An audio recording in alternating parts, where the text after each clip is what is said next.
Значи, хора, да ви кажа, ставайте си от ушите, извадете си ръцете, сещате се откъде, и идвайте с мен да ви покажа как се правят дървени играчки. Ай! Ето сега. Сядам на любимото си място, отварям си кутийката. Кутийката, знаете, че има шкурка. Шкурката е нужна, ако някъде е останало. Ето така. Също така, кутията има 4 колелета.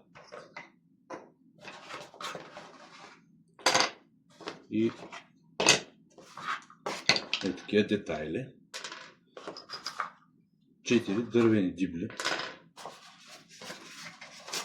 Има и опътване, което аз няма да чета. Хубаво е да си осигурите чукче. Не е задължително. Вземаме дългата дибла. Ето, една от късите. Другите две късички се слагат ето тук, на колелета. И ги оставяме така настрани. Като сложим тази дълга дибла, слагаме този детайл тук. Този детайл слагаме на късата дибла. След това вземаме този детайл, с който затваряме.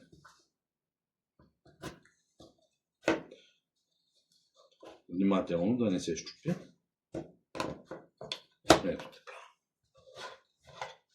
И това вече изглежда като мотор. С помощта на чукче леко се оформя в центъра тази дибла. Тази също. Ето така. След това вземаме колелета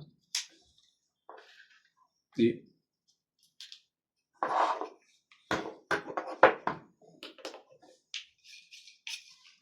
уверяваме се, че се движат. Повтаряме това и с предното. Ето така. Уверяваме се, че се движи. Важно е да се движи свободно. Ето така. И имаме готов мотор. Ето.